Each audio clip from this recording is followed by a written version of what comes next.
chaff you.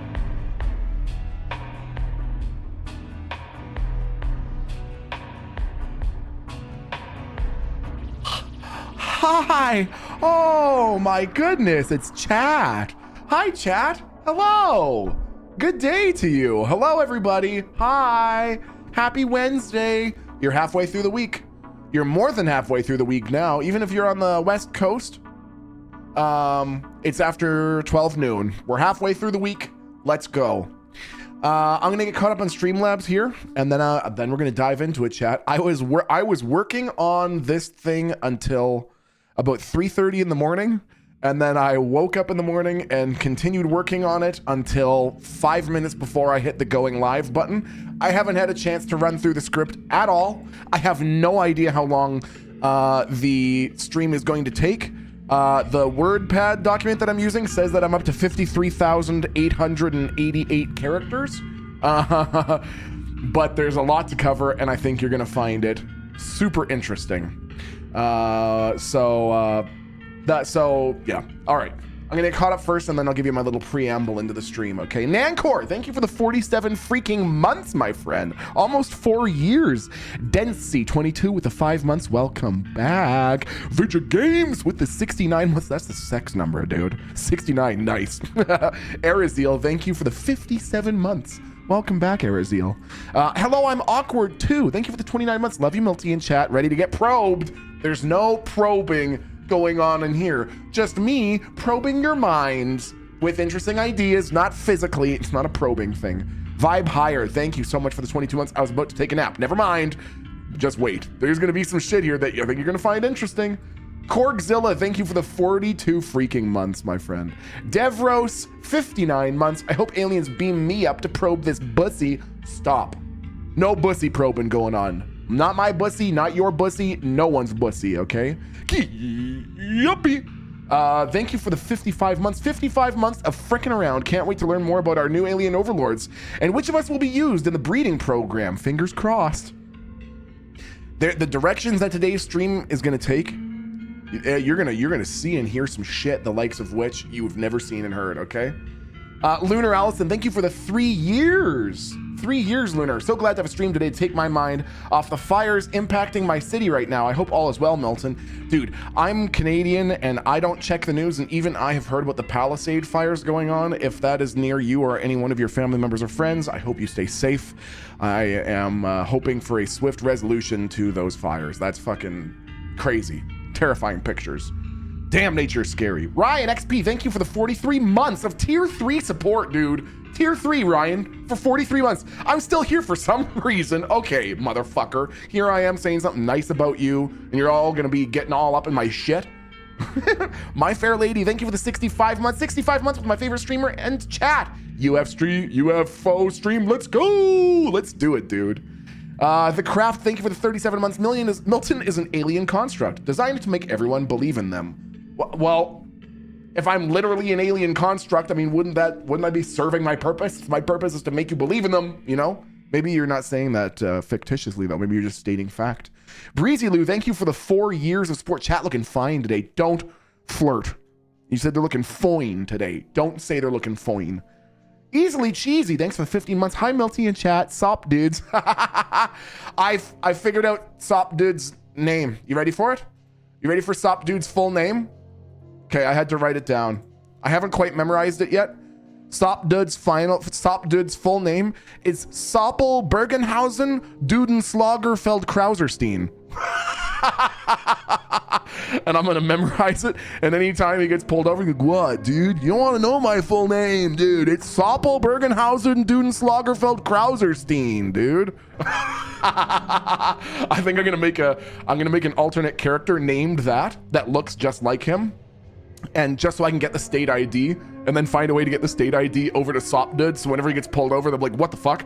Are you Sopdud, or are you Soppel Bergenhausen Dudenslagerfeld Krauserstein? Anyways, great resub message, Easily Cheesy. Loved the Sopdud stream the other day. I think that's gonna be a funny character. Djibouti show. coming in with 86 months. Djibouti Show with 86 months says, sick in bed, Milty talking UFOs. Let's go, boys. Chat, could you do me a favor and put some hearts in chat for Djibouti Show? Djibouti is feeling under the weather, and some hearts are scientifically proven to make him feel better. I hope you make a swift recovery, man, and hopefully I blow your freaking mind with some alien shiznit, dude, okay? Probe me with your love. Just wait. Just wait. A Starry Night, thanks for the 62 freaking months. Raymond Strange with the 22 months. A Woo Wish, thanks for gifting that sub to Nat Cubes. Sylphrin, thank you for the 15 months of support. I am C-Weg. I love seeing all those hearts. I just want to say that. I have always loved this community because, chat, you are always so down to like participate, and anyways, thank you for showing Djibouti love. What a great community. Holy shit. You might hate me after today. I don't know. We'll see. Cinespots, thanks for the tier 2 for 22 months. Beam me up, Melty. Ooh, woo. I'm not doing any beaming today, okay? Red7007, thanks for the 49 months. 49 months for 49-year-old Milton. Do you think aliens would help you win a Fall Guys game, motherfucker? When I kick your ass next week during my birthday celebrations, then we'll fucking see, okay? Trill, thank you for the 666 bits. Forgot the joke again. Thank you for the bits, my friend. Appreciate you, dude. Code J92, 35 months. The aliens told me to resub. Thanks, aliens. Hey, appreciate it. Reconnaissance dropped 5 gifted subs. Chat, could you put some pogs in chat for Reconnaissance? Oh, dude. Bree, thank you for the 5 gifted subs, Bree. That was really nice. Appreciate that very much. I hope you have a really nice latter half of your week. IMC said, with 6 months, said, some people get abducted to the planet Jupiter, but I was abducted to the planet your butt cheeks. That's not a planet. Where the fuck is the planet your butt cheeks? IMC Wag, can you explain that to me? Where is that? Where is the fucking planet your butt cheeks? I've heard of Uranus. Never heard of your butt cheeks, dude. Okay? Stop making shit up. You can't just make up planets. You understand? Not appropriate. I have a degree in science. I'm the only one allowed to make up planets. Milton, hey, thank you for the 5-month resub from Milton's Micropene. Tim Riggins Hair, thank you for the 3 years, my friend. Appreciate you, dude. Amazing. Thank you for the 9 months of support, dude. Adiriel, thanks for the 64 months. Chunky As Clapper 69 420 with the 31 months. Hey Minty, I watched the last Iggy Pop VOD. Did you have to remake Kiki? Her new face has a built-on step stool on her chin. Don't fucking talk about Kiki like that. Okay? I don't want to hear shit talking about Kiki Chanel just because she has a strong chin. That sounds like jealousy to me, and jealousy is unbecoming, okay? Broomba, thanks for the 25 months of support, my friend. 25 months up to Milton. Question, how's Fran? Fran kicking it, dude. Still 4.5, nearly 5, 3.5, nearly 4, whatever the hell she is. Night Owl Bear, thanks for the 67 months. And Talia, thanks for the 100 bits. It's my 26th birthday. I decided to have brownies instead of cake today, and I think it's one of the best decisions I've made in a while. Hope everyone is safe and doing well. Happy freaking birthday. That's exciting. Birthday on a UFO stream. Enjoy your cupcakes, my friend. Averon, thanks for the 300 bits. Whoa, look at all those twerking aliens. Oh my God, what the heck? Jabba thank you for the 1.5 years. Has anyone told you that you and Seth Drums look identical? What the fuck? Jabba you're telling me that I look identical to a donkey's ass? JK lols. JK, dude. Just joking, man. I'm just joshing. I'm just joshing, chat. Okay? Can you let me just josh, please? Can you just let me just josh? God. All right. Are you ready for the craziness, chat? Are you ready for the UFO stream? Okay? Here we go. Okay. So, I might not, you can see that there's no chat on screen, and I might not read chat as I'm going because I just want to get through what I have written, and you know me and my tendency to go off on tangents and get completely sidetracked, and I want the meat of the presentation to be as listenable to as possible and as re-listenable to as possible. So if you come in with subs or resubs during the time when I'm giving the presentation, thank you very much for doing that. And I will thank you for your generosity after I've done the presentation. And after I've done the presentation, we will, I'll do Q&A. So any questions that you have, I will do my best to answer them, and we'll go from there. Okay? All right. At what point do we start smoking? Anytime you want. No smokers. No, hold on. You tricked me. Okay. All right. Thus begins the second official UFO stream, chat. Okay. What is going on with the drones in New Jersey? First of all, I want to thank the YouTube user Red Panda Koala for all of his incredible deep dives and hard work. It was he who was following this drone situation most closely out of all of the content creators that I've been sort of aware of.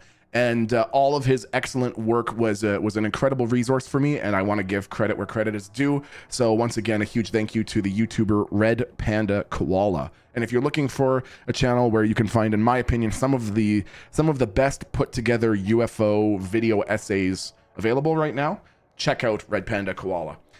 Second of all, I want to say that everything that I'm about to say in the entire duration of this whole stream is completely, obviously, totally fictional and done purely for entertainment purposes. Everything that I'm about to say is purely my own uninformed opinion. This is all speculation and totally hypothetical, and it's my own opinion, and I'm just an entertainer. Right, chat? Okay. Okay, so I'm going to give you a really quick tour through UFO history for anyone who might be watching this UFO stream for the first time or watching any UFO content for the first time. And before I even do that, I just want to give you a limited background on myself, so you can judge for yourself whether or not I appear to be a person of reasonable sense. That's one of the criteria that I heard when I was in the military, and how they operate within military laws. They use the term a person of reasonable sense. So decide for yourself if, when I'm trying to be, I am a person of reasonable sense. I have a bachelor's of science in biology with a minor in ocean science, and my focus in the latter part of my degree was neuroethology. I got a master's of science in 2021-ish. I don't even remember. Time means nothing anymore. My thesis was focusing on the epistemology of scientific evaluative practice in the world of climate research. And basically, I'm really interested in the truth. More specifically, I'm always interested in knowing how people decided that their confidence in their claims is justified. Give me 1 second here. So basically, take a flat earther, for example. I'm always curious about their epistemology. What is the process that happens in their mind to make them decide, yes, okay, this is a reasonable thing to believe, and I'm justified in this belief? And I just want to hone on this point one more time for anyone who's listening at any point, because the real crux of the presentation that I'm about to give you is, like, the theme of today's presentation is, what do you think is the truth? And the much more important question than what do you think is the truth is, how did you decide that that's the truth? Because that's what you're told? Because of who told you? That's just something to consider in the back of your mind as we go through this today. Okay, so UFOs. Let's start at the beginning with Project Sign. So Project Sign was initially called Project Saucer. It was established in 1948 after Kenneth Arnold's reported sightings of quote-unquote flying... Oh, 1 second, I've just screwed up my own orientation here, sorry. Of my WordPad. You've adjusted one border. WordPad has shifted everything 6 miles to the left. Okay. Project Sign, initially called Project Saucer, was established in 1948 after Kenneth Arnold's reported sightings of flying, wobbling, saucer-shaped craft over Mount Rainier, and later the Roswell incident, where something crashed near Roswell, New Mexico, resulting in the ensuing public craze about UFOs. So the point of Project Sign, the point of the program, was to collect UFO reports and sightings and to be able to soothe the fears of the public, who were probably understandably scared about the prospect of anything that might be indicative of another war or some kind of conflict. They called it war nerves. Now, here's our first little interesting tidbit. So, a man named Edward J. Ruppelt, a retired Air Force captain who later led the program called Project Grudge, which followed Project Sign, said that Project Sign produced, and I'm quoting directly here, an estimate of the situation which endorsed an interplanetary explanation for UFOs, end quote. However, Project Sign was shut down after a year by the Air Force Chief of Staff for quote unquote lack of proof. So just kind of an interesting little discrepancy there. Who knows what that's about? Okay, so we have Project Grudge. Project Grudge, we're just going to go over this page because I think it's interesting and I want to stoke your intrigue about some of these inconsistencies. So it says up at the top, never mind the fact that it's covering me. It says up at the top, Project Grudge was a short-lived project by the U.S. Air Force to investigate unidentified flying objects, or UFOs. Grudge succeeded Project Sign in February 1949, was then followed by Project Blue Book. Now, here's the first little interesting little, I don't know. The project formally ended in December 1949, but continued in a minimal capacity until late 1999. Okay. Anyways, Project Grudge was intended to alleviate public anxiety over UFOs and persuade the public that UFOs constituted nothing unusual or extraordinary. UFO sightings were explained as balloons, conventional aircraft, planets, meteors, optical illusions, solar reflections, or even, quote-unquote, large hailstones. Project officials recommended that the project be reduced in scope because the very existence of Air Force official interest encouraged people to believe in UFOs and contributed to a quote-unquote war hysteria atmosphere. On December 27th, 1949, the Air Force announced the project's termination. Now, in the conclusions here, you can see that Project Grudge issued its only formal report in 1949. So I just find that strange. A project is operating for more than 50 years. They come out with one report 1 year into its existence, and the rest, the next 49, are just shrouded in mystery. I don't know. That's interesting. So the recommendations, what were the recommendations after for Air Force personnel in light of this Project Grudge? The recommendations suggested that Air Force personnel receive basic instruction in astronomical phenomena. That's so interesting. So I wanted to read you the bottom of what it says under Project Grudge. It says, astronomer and ufologist J. Allen Hynek criticized Project Grudge, citing that the project was less science and more of a public relations campaign. Project Grudge also received criticism from former intelligence officer Edward J. Ruppelt, remember him, who was, quote-unquote, convinced of the alien nature of UFOs and how he has seen the military and the U.S. government trying to discredit the extraterrestrial hypothesis. Both Hynek and Ruppelt claimed that Project Grudge was, quote-unquote, as far from an objective scientific examination of the phenomenon as one could get. Huh. Interesting. So it's just some interesting little inconsistencies about that. Who knows? Mull it over for a little while. Yeah, no worries, Labat. No worries if the images are covering my face. So just something to mull over for a little while. Okay, so now we move on from what followed Project Grudge, and what followed Project Grudge was Project Blue Book. So on the left side of this image, you can see that Ruppelt guy, the one who disagreed with both of the previous programs, and he's being sworn into the next program, and probably the most well-known one throughout all of the 1900s, which is called Project Blue Book, where he also worked directly with J. Allen Hynek, the other guy from the quote at the end of the previous statement that I read. Before you accuse this guy of being an alien fanatic or a UFO fanatic or something like that, consider his own Wikipedia page. Consider that it describes his leading of the Project Blue Book as follows. This is a direct quote. Knowing that factionalism had harmed the progress of Project Sign, Ruppelt did his best to avoid the kinds of open-ended speculation that had led to Sign's personnel being split among advocates and critics of the extraterrestrial hypothesis. As Michael Hall writes, Ruppelt not only took the job seriously, but expected his staff to do so as well. If anyone under him either became too skeptical or too convinced of one particular theory, they soon found themselves off the project. In his own book, Ruppelt reported that he fired 3 personnel very early in the project because they were either too pro or too con of one hypothesis or another. Ruppelt sought the advice of many scientists and experts and issued regular press releases along with classified monthly reports for military intelligence. All this to say, he sounds like a pretty level-headed guy to me. Okay, so now we're gonna encounter some of our first terminology that I think is relevant here. And the terminology that we're going to get into is called a flap, because you may have heard that this recent thing going on in New Jersey has been referred to as a drone flap.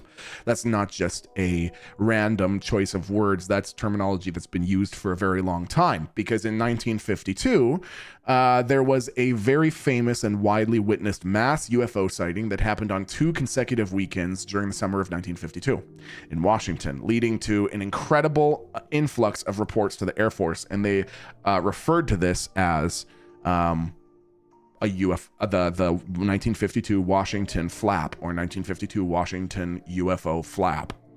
Now, the Air Force's explanation for their actions, okay, the actions that I'm about to describe, the Air Force's explanation for their actions are as follows. Decide for yourself. This huge influx of reports meant that they might miss an actual critical report from something that posed an immediate threat, and therefore they sought to intentionally downplay and pour cold water on the whole UFO topic. So, the CIA, to do this, established the Robertson Panel. Now, this might seem...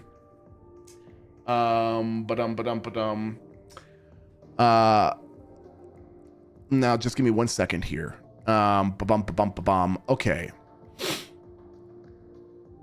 Okay, this might seem like a bunch of dry history so far, but please listen to this next part and consider if something like this could still be going on today, okay? In the Robertson Panel's final report, they stressed that low-grade, unverifiable UFO reports were overloading intelligence channels, with the risk of missing a genuine conventional threat to the U.S. Therefore, they recommended that the Air Force de-emphasize the subject of UFOs and embark on a debunking campaign to lessen public interest. They suggested debunkery through the mass media, including Walt Disney Productions, and using psychologists, astronomers, and celebrities to ridicule the phenomenon and put forward prosaic explanations. Furthermore, civilian UFO groups, quote, should be watched because of their potentially great influence on mass thinking. The apparent irresponsibility and the possible use of such groups for subversive purposes should be kept in mind. That is insane. Continuing the quote from the Robertson Panel. It is the conclusion of many researchers that the Robertson Panel was recommending controlling public opinion through a program of official propaganda and spying. They also believe these recommendations helped shape Air Force policy regarding UFO study, not only immediately afterward, but also into the present day. There's evidence that the panel's recommendations were being carried out at least 2 decades after its conclusions were issued. In December 1953, which is a year after the report came out, Joint Army Navy Air Force Regulation number 146 made it a crime for the military personnel to discuss any classified UFO reports with unauthorized persons, with violators facing up to 2 years in prison and or fines of $10,000. Kind of wild, right? So, Project Blue Book, as you might imagine, was not being received very well after things like the Robertson Panel. A lot of the public were seeing very compelling things, really peculiar sightings, and no one was coming up with a pretty satisfactory explanation. So Project Blue Book was seen to dismiss what were compelling encounters or sightings, and eventually by the 1960s, a congressional hearing resulted in the formation of the Condon Committee, which was basically, to save time, a real concerted effort to say, seriously folks, there's nothing here worth investigating or spending resources on, and we think that the Air Force should just stop pursuing this because there's nothing here. Now, regardless of the criticism that the report received, in response to the Condon Committee's conclusions, the Secretary of the Air Force, Robert C. Siemens Jr., announced that Blue Book would soon be closed because further funding, quote unquote, cannot be justified either on the grounds of national security or in the interest of science. So here we go with just another fun little detail about how kind of petty and ridiculous the efforts were to dampen the discussion about UFOs. This is a quote directly from the Wikipedia. Quote, The last publicly acknowledged day of Blue Book operations was December 17, 1969. However, researcher Brad Sparks, citing research from the May 1970 issue of NICAP's UFO Investigator, reports that the last day of Blue Book activity was actually January 30th, 1970. According to Sparks, Air Force officials wanted to keep the Air Force's reaction to the UFO problem from overlapping into a fourth decade, and thus altered the date of Blue Book's closure in official files. How petty is that? You don't want the Air Force to be perceived as having had an interest in the UFOs during the decade of 1970, so you fudge the fucking data in official files to reflect that? And then we're just supposed to expect that you're telling the truth when you go, oh, that's the only thing I changed. Dude, I didn't change anything else. All I did was change the date because I really like 1969. That's all I did. Change it officially in a report. What's the big deal? Crazy to me. Okay. Ultimately, Project Blue Book stated that UFO sightings were generated as a result of four things: a mild form of mass hysteria, individuals who fabricate such reports to perpetrate a hoax or seek publicity, psychopathological reasons, or misidentification of various conventional objects. In April 2003, maybe after it came out that Project Grudge was actually still operational until 1999, the United States Air Force indicated that there were no immediate plans to reestablish any kind of official UFO study programs whatsoever. However, in December of 2017, it was disclosed that a new secret UFO study titled the Advanced Aerospace Threat Identification Program was funded at $22 million from 2007 to 2012. Whoops. No plans except for that, and now it's over, right?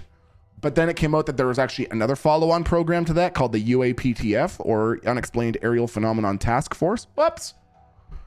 And then it came out that now they have another office established called AARO, or All Domains Anomalous Research Office. Oh, whoopsie. Whoops. Forgot about that whole thing. Okay, so now several more dramatic events happened between then and now. The revelation of the Pentagon UFO videos, where the Pentagon stated that the Navy had indeed recorded unknown flying objects during a series of really bizarre early 2000s encounters. People like David Grush have come forward, individuals with a decorated history of service in the military and with verified top secret classification clearances, and have claimed that the U.S. military industrial complex, which includes the military and private contractors like Lockheed Martin Skunk Works, Boeing Phantom Works, Raytheon, etc., have operated and are continuing to operate UFO crash retrieval programs, and that these programs have been successful, that crashed craft of unknown origin have indeed been retrieved, and that, and I quote, biologics have been recovered as well. Now, like I said, Grush is not just some random person. He is a former member of, or maybe current, I'm not sure, either former or current member of the military with really expansive clearances, who, from everything we can tell, no one has debunked otherwise, this is a guy who was plugged directly in. So we're still sort of seeing the wheels turn on this. He's already done a lot of congressional hearings about it, and he's already done a lot of testifying to some pretty influential people. But he unfortunately can't answer very many specific questions unless he's in what's called a SCIF, which is a secure containment information facility, which is basically one of those big underground concrete bunkers where no one can eavesdrop and no one can send or receive any signals, because he's sworn to some very serious and likely lifetime long non-disclosure agreements based on what he has seen and worked with. That's pretty normal for people working with really sensitive stuff. Okay. Now we're going to start getting into the modern stuff where it continues to get wacky. So get your wacky pants on, because we're getting wacky. Okay.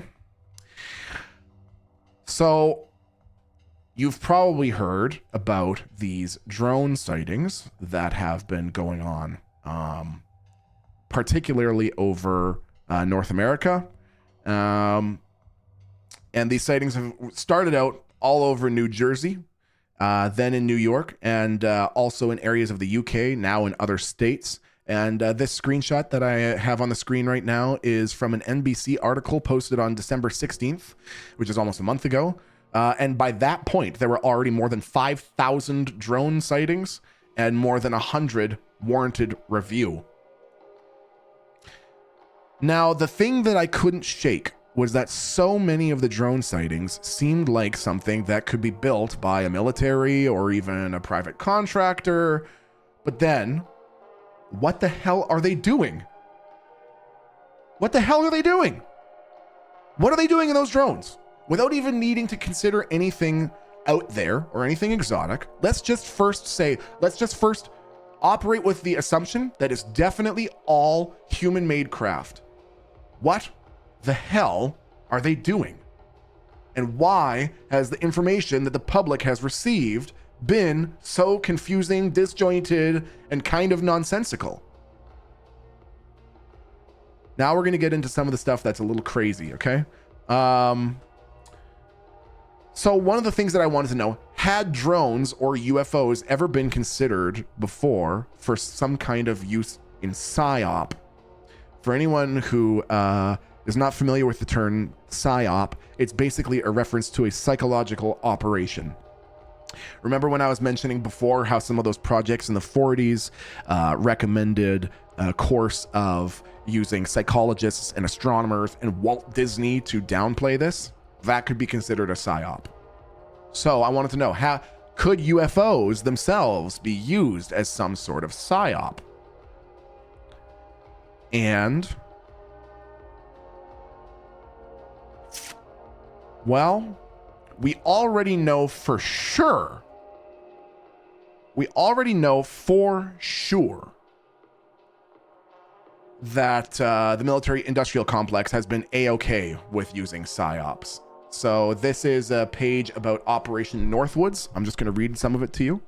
Operation Northwoods was a proposed false flag operation that originated within the U.S. Department of Defense of the United States government in 1962. The proposals called for the CIA to commit acts of terrorism against American military and civilian targets, blame them on the Cuban government, and use them to justify a war against Cuba.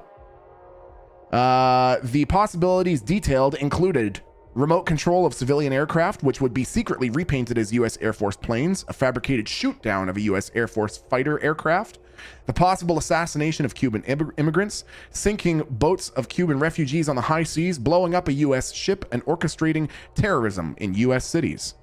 The desired result from the execution of this plan would be to place the United States in the apparent position of suffering defensible grievances from a rash and irresponsible government of Cuba, and to develop an international image of a Cuban threat to peace in the Western Hemisphere.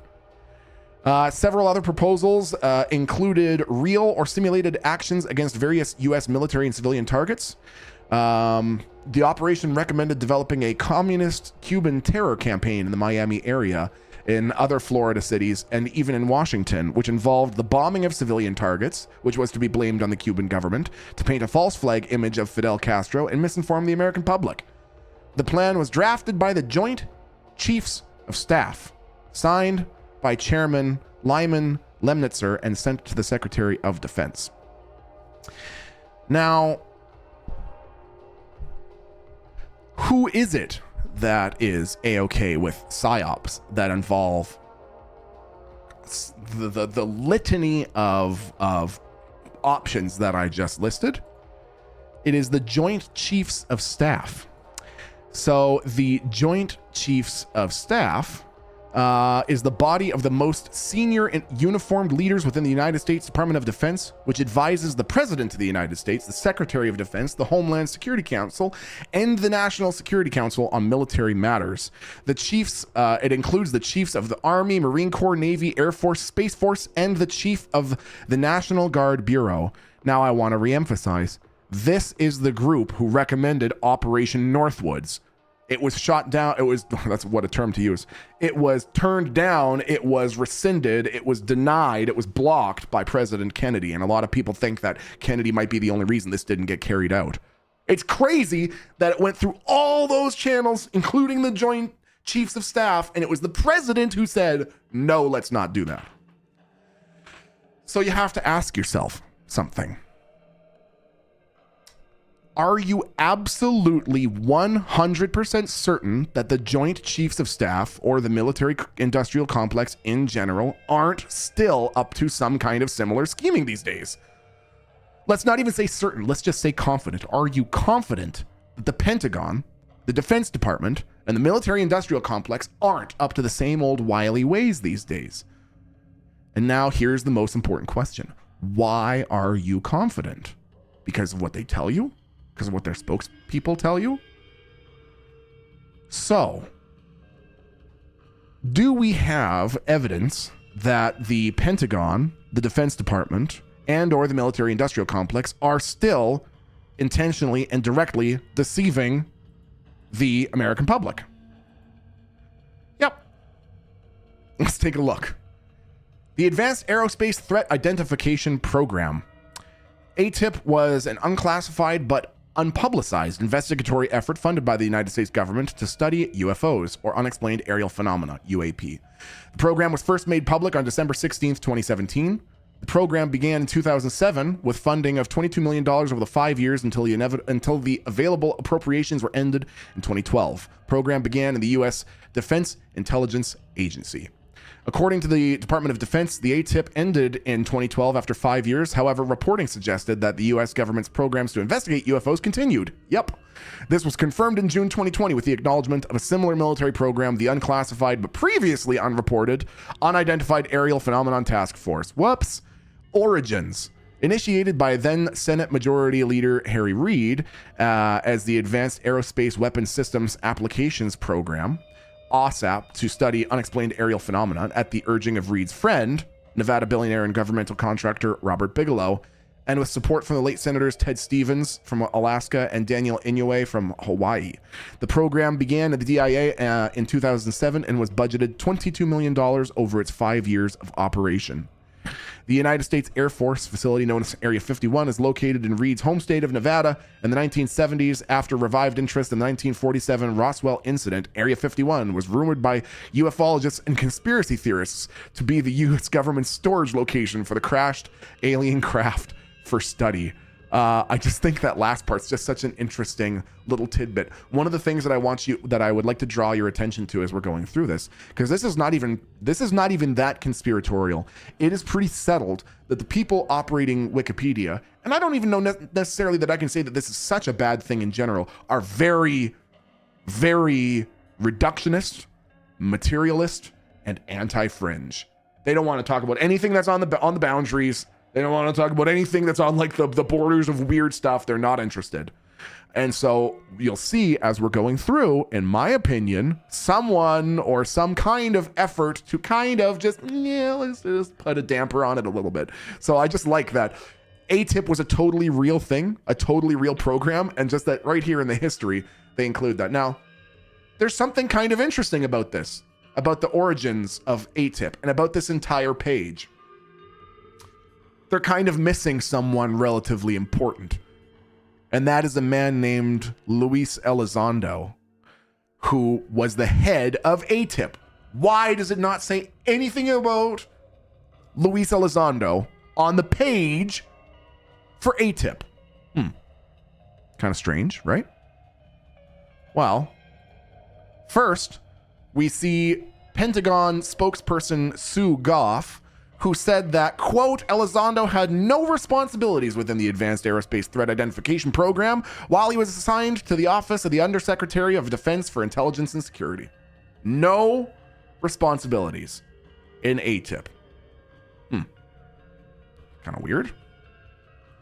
And then we have a statement from the Pentagon.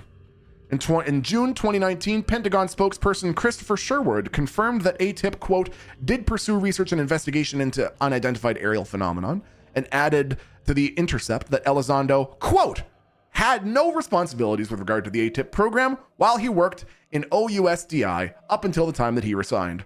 In response to this statement, Elizondo literally filed a complaint with the Department of Defense Office of the Inspector General, describing, quote, a coordinated campaign to discredit him for speaking out, including Pentagon press statements asserting that he had no official role in UFO research, even after his role was officially confirmed.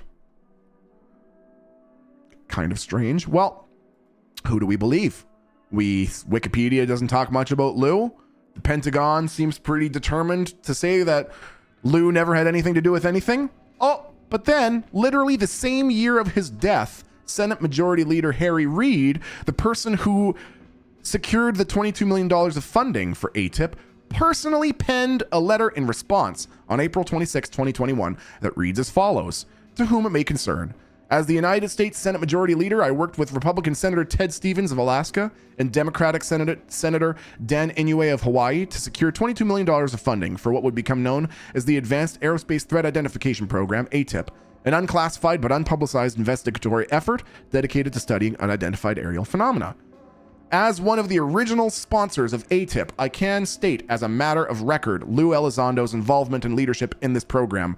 Mr. Elizondo is a former intelligence officer who has spent his career working tirelessly in the shadows on sensitive national security matters, including investigating UAPs as the head of ATIP. He performed these duties admirably."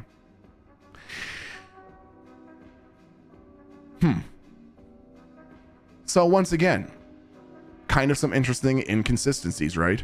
Two different spokespersons for the Pentagon saying, Lou Elizondo, who's that? Never heard of him. Never had any responsibility with ATIP. And then Harry Reid, who I think died in December of 2021, says in April 2021, yeah, I'm one of the people who started the program and I personally picked Lou Elizondo. So do we have evidence that the Pentagon is willing to lie directly to your face about the truth of these UFO programs? Yes. Very recent evidence. Literally later than 2020. Okay. Interesting, right? Interesting. Now, do we have evidence that any government has also been willing to literally use, or I guess even more specifically, is the US government willing to literally use a UFO flap or a UFO spoof or a UFO scare as a psyop to manipulate the general population? Well, in 1954, there was something called the 1954 Guatemalan coup d'etat. Here's just a brief description of it. It says the 1954 Guatemalan coup d'etat deposed the democratically elected Guatemalan president Jacobo Arbenz and marked the end of the Guatemalan Revolution. The coup installed the military dictatorship of Carlos Castillo Armas, the first in a series of US-backed authoritarian rulers in Guatemala. The coup was largely the result of a CIA covert operation codenamed PB Success. Interesting. So in looking around and listening to some other content creators, I had only ever really heard this incident referred to indirectly and had heard people say, oh yeah, didn't you know in 1954 they were going to use UFOs in Guatemala to mess with the population's heads? But I couldn't find it anywhere on the Wikipedia page and couldn't find much more good information on it. So I decided to do some digging of my own. And wouldn't you know what I found through the documents that were partially declassified by the United States Department of State Office of the Historian. Specifically, I found a telegram from the year 1954 from Operation PB Success headquarters in Florida to the CIA stations in Guatemala and some other classified location, talking about the political turmoil being caused by the revolution and their desire to end the revolution, and specifically near the bottom, suggesting, and I quote, if possible, fabricate big human interest story like flying saucers. Interesting. So, what is going on today?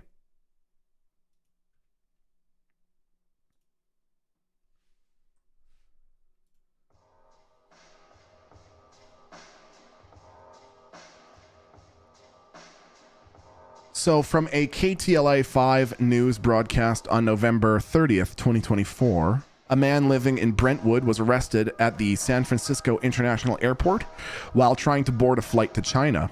This individual had been caught flying a drone over Vandenberg Space Force Base. The 39-year-old man, Yin Piao Zhou, was apprehended. Base security detected the drone on November 30th, operating at high altitude for nearly an hour, and the drone, which was apprehended before it escaped, contained detailed photographs of the base. This shows, I think, two important things. One, that people have an interest in photographing military-industrial complex installations, which is not surprising. And two, that the military-industrial complex has an adept ability to capture drones very effectively. So, what the fuck is going on with all these drones still being spotted, even despite a very strict no-fly order being put in place in more than 9 jurisdictions in New Jersey? What's going on here? Why does it seem like there's a pattern? Why is it that around this time of year we see, and if you look back historically, there have been sightings, drone flaps in the November-December timeline in previous years. 2023 was another big year for UFO flap around this time. Well, in Morris County, New Jersey, November 18th, 2024, police started responding to and investigating multiple reports of bizarre drone sightings, with some of those sightings actually coming from officers that are on patrol. Shortly thereafter, similarly bizarre sightings started occurring in Ridgewood, New Jersey. And in response, a joint statement released by the military, state police, and related bodies said that they are aware of the drone activity and they were continuing to monitor it. The Picatinny Arsenal Ammunition Depot nearby, a sensitive military installation, also confirmed that the drones were not theirs.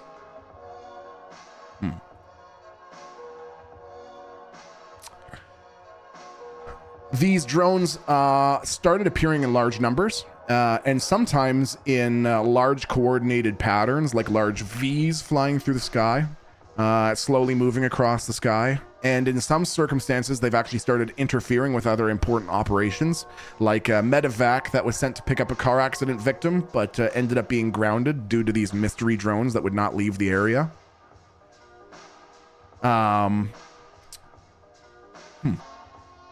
The stuff that makes you go, huh.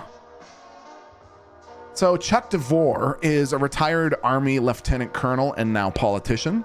And he said, and this is a direct quote from this interview, "It gets worse. Just a couple of months earlier, there were several mystery drone flights over our nuclear testing range in Nevada, just north of Las Vegas. And again, nothing was done. And again, it gets worse. Some of the FBI agents that have been assigned to look into this have reported drones flying over their homes, as if to say, hey, we know where you are." He went on to say that when pressed for an explanation as to why they aren't shooting down the drones, the two explanations were basically, one, a fear about collateral damage, alleging that some of their resources for downing the drones could have an impact on civilian airspace. Asterisk. I'm asterisking this. So remember this part, okay? Remember this asterisk for later. A fear about collateral damage, alleging that some of their resources for downing the drones could have an impact on civilian airspace. Asterisk. And two, the particular desire to use mission-specific anti-drone task forces, of which there are 2 available in the country.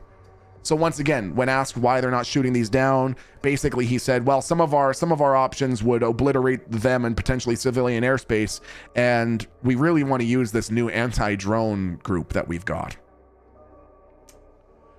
So as the sightings started to become more frequent and widespread across Morris County and Somerset, and reported sightings were also coming in from Air Force bases in the UK, people started flying their own drones to see if they could get a better look. And many people started reporting really bizarre phenomena, like their drone batteries dying as soon as they got within any kind of close range of the mystery drones. And they would go and retrieve their now dead drones. And despite having had a fully charged battery when they launched it, the battery would register as completely dead. After reloading the drones and sending them back out with brand new and fully charged replacement batteries, the same thing would happen. The drones would get close, the batteries would instantly drop to zero, and they would fall out of the sky. Now, the interesting thing to note is that when these drones would fall out of the sky and they would go and retrieve them, many of them could not recharge their batteries. They needed to get new batteries. The old ones just didn't work anymore. And that's kind of interesting and pretty much unexplained, but something of my own. I just want to add this in as my own science-y kind of contribution here. I'm not saying that this is what's occurring, but I think it's an interesting coincidence that the New Jersey police specifically have advised people not to approach, touch, or attempt to collect any fallen drones. That could be for a number of reasons. And it has already been demonstrated that lithium batteries can indeed be rendered obsolete from a distance, such as with various forms of radiation. Now, I'm not saying that the drones are radioactive or even carrying radioactive substances. All I'm trying to establish here is that the idea that there's some kind of technology that can brick a lithium battery, not just drain it, but kill it, it seems already easily achievable. That doesn't seem like sci-fi. That seems like something they could probably do pretty easily. Okay. So, enter the New Jersey police chief. The New Jersey police chief stated that the drones don't appear to be conventional or commercial drones, with some being the size of an SUV. 4 to 6 drones in formation, unlike a normal drone. He emphasized that the New Jersey police have been in contact with their state and federal partners to try to identify or understand these drones, but they have not yet come up with anything. And he finished his statement by reiterating that the size and peculiarity of the drones made him suspect that they weren't simply hobbyist drones, at the very least. So, Tim Burchett is a U.S. representative from Knoxville, Tennessee. I don't know about his political agenda, aside from his work in the UFO field, where he's actually been pushing for more information and more transparency. Pretty hard, too. He's been pushing pretty hard. For him, I think it has nothing to do with aliens and everything to do with governmental overreach and unnecessary overclassification. He hates that. He hates when the government overclassifies, government overreach, says you're not allowed to have access to this. He believes that there's a chance that this current drone flap could actually be, if not literally Chinese drones, which you may have heard. He says that if they're not literally Chinese drones, then actors funded by Chinese sources might be doing this drone flap to test the United States' response to an unexpected drone flap. So basically, people working on the dime of a foreign agent flying their own hobbyist drones so that some foreign agent watching can go, aha, this is how the United States responds to a drone flap. Kind of interesting. Now, if you're wondering just how much Tim Burchett is a sort of salt of the earth type and absolutely not a woo-woo head in the clouds alien type, when this news anchor here, this news anchor woman, showed him a video of one of the weird boomerang-shaped UFOs flying over her house, his response was, "You don't see a lot of that in Tennessee where I'm from because everybody's got a 12-gauge shotgun, ma'am, and I suspect we need to open season on these drones." That's a direct quote. I listened to the interview and I wrote down the quote precisely. "You don't see a lot of that in Tennessee where I'm from because everybody's got a 12-gauge shotgun, ma'am, and I suspect we need to open season on these drones." Okay. So, interesting. Nancy Mace is another U.S. representative, this time from South Carolina, who just 2 months ago in November held a joint hearing titled "The Unidentified Anomalous Phenomena Exposing the Truth." She operated the hearing through the Committee on Oversight and Accountability and said, and this is a direct quote, "This is our second hearing on the topic of UAPs, and the American people are tired of the obfuscation and refusal to release information by the federal government. Americans deserve to understand what the government has learned about UAP sightings and the nature of any potential threats that these phenomena pose. We can only ensure that understanding by providing more consistent, systematic transparency. We look forward to hearing from expert witnesses on ways to shed more light and bring greater accountability to this issue." And interestingly, in the description from the Committee on Oversight and Accountability statement about the hearing, It specifically states that the purpose of the hearing is to further pull back the curtain on secret UAP research programs conducted by the US government and undisclosed findings that they have yielded. The hearing will examine the Department of Defense's reluctance to appropriately declassify materials on UAP and ways to make sure that the American public is better informed on this topic. So, after the hearing, when Nancy Mace was directly asked about the hearing itself, this was interesting. Okay, tell me what you think of this answer. Okay, let's put our listening ears on. Tell me what you think of this answer. It's interesting. After the hearing, when Nancy Mace was asked directly about the hearing itself, she said, and I quote directly, "There are sightings that we discussed that are unexplained, and they have a plan, they say, to disclose and declassify how they came to that conclusion and why they're still objects that are unanswered." Then a reporter in the audience asks, "You mentioned shapes," talking about UFOs. "What do you mean about shapes?" To which Nancy Mace responds, "There are," and I'm quoting directly, "there are certain shapes that are unexplained, that are in the air. I'm in a classified setting, so I will let Arrow," the All Domains Anomalous Research Office, "I will let Arrow, I don't want to cross over and disclose classified information, but there are certain shapes consistently that are unexplained, which is fascinating." Kind of interesting. So, what does the actual governor of New Jersey have to say about all this? Well, he finally broke his silence on December 7th to say, "All levels of state, local, and federal authorities have conferred and agreed that the phenomenon does not appear to pose a threat to public safety, but that it is very frustrating because they have no idea where they are taking off from or where they are landing." And in this interview, where he broke his silence, he said that he was personally aware of 49 sightings from just the previous night, December 6th. Okay. So on December 10th, there was a joint hearing held through the Committee on Homeland Security titled, quote unquote, "Safeguarding the Homeland from Unmanned Aerial Systems." During this hearing, Representative Gonzalez, who's in the picture there, asked Robert Wheeler Jr., who's the Assistant Director of Critical Incident Response Group for the FBI, and I quote, "Sometimes I feel like I'm in the Twilight Zone up here. Month after month, people come up before us, they testify, and you don't get a lot of answers, and it's concerning. It's frustrating. You're telling me we don't know what the hell these drones in New Jersey are. Is that correct?" And then Mr. Wheeler, pictured there, again, Mr. Wheeler is the Assistant Director of the Critical Incident Response Group for the FBI. Mr. Wheeler simply nods and says into the microphone, "That's right." Mr. Gonzalez says, "You're telling me we don't know what the hell these drones are in New Jersey, is that correct?" And Mr. Wheeler says, "That's right." To which Mr. Gonzalez said, and I quote, "That's crazy. I mean, that's crazy. That's madness that we don't know what these drones are. Let me ask a very specific question, Mr. Wheeler. How much of the FBI budget goes towards counter UAS, unmanned aerial systems, or maybe unidentified aerial systems?" Mr. Wheeler responds, "So the technical part of the operational budget that I have within the Critical Incident Response Group is just less than $500,000. To which Mr. Gonzalez said, $500,000? $500,000? That's nothing. Why is that so low? No matter, we don't know what the hell is going on. $500,000? And I don't think that response is unwarranted.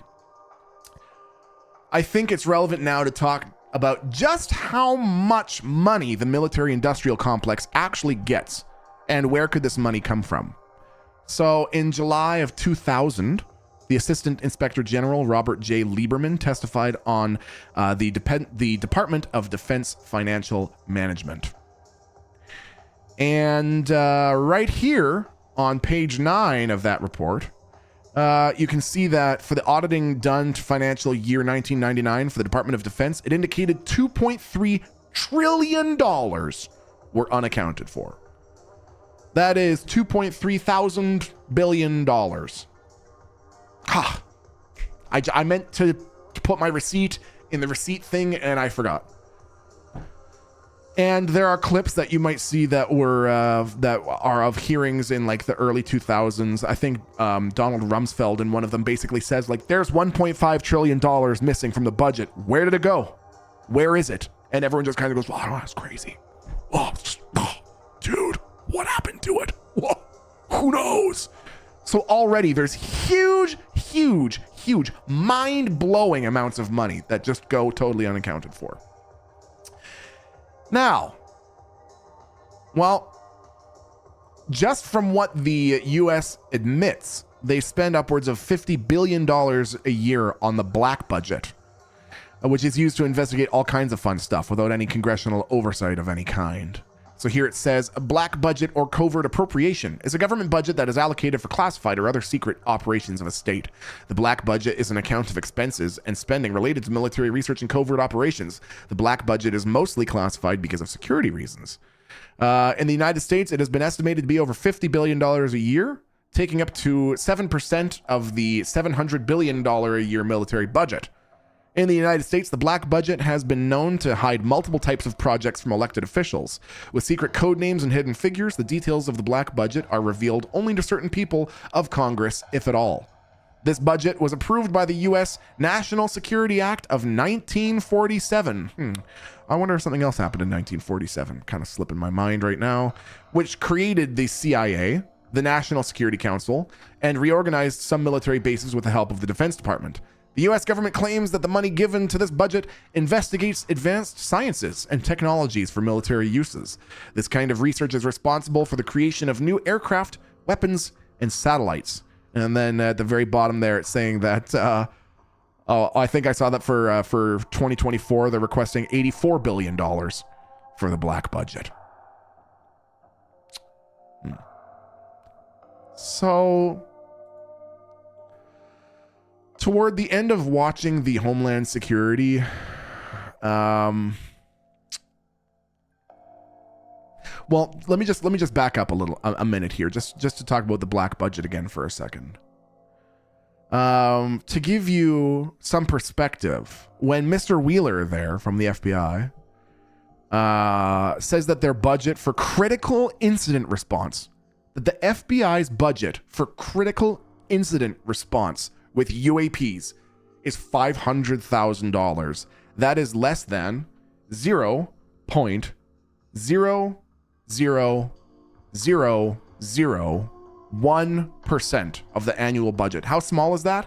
It means that the FBI could be given 10,000 times more money and you'd still only be giving them 0.1% of the yearly black budget, not the military budget. We're just talking black budget. If they got 0.1% of the annual black budget, they would, if they got 0.1% of the annual black budget, they would have 10,000 times more than they currently do. Yet the FBI has no idea what these things are. No other elements of the military-industrial complex growing nice and fat on $100 billion a year can provide the public with any kind of answer or information about what these crafts are. $80 billion a year just for the black budget. The military budget is something like $810 billion a year or something like that. And yet the FBI gets $500,000 a year. Toward the end of watching the Homeland Security hearing, Wheeler said, and I'm not kidding, I'll quote him directly, quote, "We are actively investigating. What the Bureau has done to aid our state and local partners is what we generally do. Enlist the help of our interagency and enlist the help of the public. There's a tip line there, that 1-800-CALL-FBI, tips.fbi, for information from the public that could help us resolve this. It is concerning. $80 billion a year, and you're relying on tips from the public to figure out what drones are flying above critical U.S. airspace and infrastructure? Tips from the public?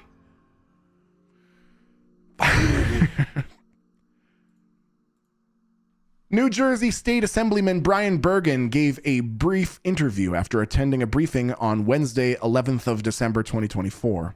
And a video of the interview was uploaded to the New Jersey Assembly GOP YouTube channel the same day. The following is the transcript from this interview. The interviewer says, "All right, so you were here today and you were just inside. You just walked out. Why?" Bergen says, "I walked out because it It was worthless. It was the biggest amateur hour presentation I've ever seen about anything, okay? It was ridiculous. There were no answers. Every question that was asked by a member of the state legislature, great questions, no answers, no resolution. They don't know where the drones are coming from. They don't know who's doing it. They don't know they don't know why they're doing it, but they say there's no credible threat. I have no idea why you would call a meeting to tell people you don't know anything. I have no idea. And then when the legislators would ask questions, there were no answers. Here's the most frustrating part. The colonel of the state police said that he had a helicopter of his flying over above one of these drones, a 6-foot drone or something. I can't remember exactly what he said. And he felt unsafe for his helicopter, so he just let it go. He just let it go. Where did it go? Who knows? You didn't want to follow it because you didn't feel safe? Is that not the most ridiculous thing you've ever heard? I mean, honestly, do they have any idea where these drones are originating? No, they don't. They would maybe if they followed that sucker when it landed, they would know, but they don't. This is a complete lack of effort, in my opinion. I'm trying to figure this out. This is not about ability. We have the technology, we have the people, we have the training, we have the resources, we have the money. It's just a lack of effort. I mean, a productive use of our time. If they didn't know anything, come in there and say, hey, legislators, we don't know anything about it, but if you give us these 10 things to do these 10 things for us, and the governor calls in this kind of action, we can figure it out. Will you help us? And then we would have helped them. But instead, it was just excuse after excuse after excuse, and we know nothing. It was infuriating. So the interviewer says, you've been in the service, right? To which Bergen responds, yeah, I was an attack helicopter pilot, an Apache helicopter pilot in the Army, and I helped stand up the initial unmanned aircraft training battalion in the aviation sector of the Army. So I know a little bit about what I'm talking about, and these guys are not doing the job they need to do to figure out what's going on. This is the Department of Homeland Security, the FBI, and the state police, and they're saying, no threat to Americans. They're saying no threat, but how the hell do they know? They don't know anything. They don't know what it is. They don't know where it comes from. They don't know nothing. When I walked in here today, I was actually pretty calm. I was excited to be in here to find out a couple of things. I thought they'd be like, hey, listen, it's FedEx trying to figure something out. But instead, I got the most ridiculous amateur hour briefing I have ever sat through.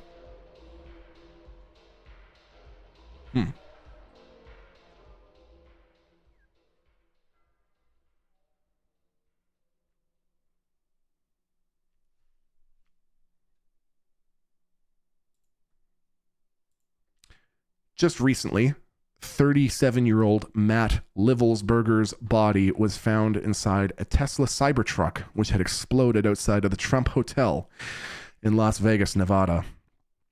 Matt was a highly decorated combat veteran and 5-time Bronze Star recipient, including one with distinction for valor under fire, a combat infantryman badge, and an Army Commendation Medal with Valor. He even appeared as a representative for the Green Berets in a History Channel's competition 12 years ago, where he and his friend, another Green Beret named Tim Kelly, absolutely swept the competition in dominating form, despite producer attempts to even the playing field with other participants. Now, the guy that I just mentioned, Tim Kelly, his partner on that History Channel episode, the fellow soldier, the fellow Green Beret, was interviewed by Inside Edition after the Cybertruck explosion.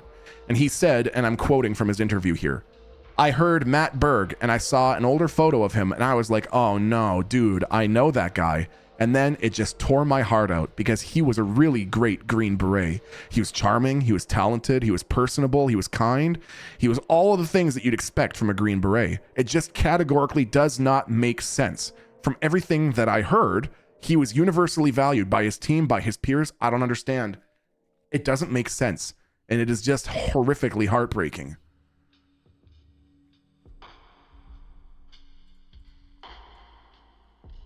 In a really weird detail, in my opinion, Sheriff Kevin McMahill of the Las Vegas Police Department said that Livelsberger appeared to have been killed by a gunshot wound to the head immediately prior to the explosion of the truck. But the thing that I think is really strange is that from all the angles I've seen of the truck exploding, I don't see anything from inside or outside the truck to suggest that he shot himself, nor does anyone around the truck react like a gunshot has gone off. In listening to a podcast where 3 people were sort of dissecting the footage and known details of the event, it seems like there were concierges and valets around the vehicle basically the entire time that it was in front of the hotel. So is the implication that he shot himself somewhere else and then had a pre-programmed trip for the truck to take him to the hotel? I don't want to make it sound like that's impossible, because obviously that is possible, but what the fuck, man? What a fucking weird symptom of the times that we're in. Elon Musk himself personally commented on this situation and said that the vehicle exhibited, and I quote, positive telemetry right up until the explosion. So everything seemed to be working fine.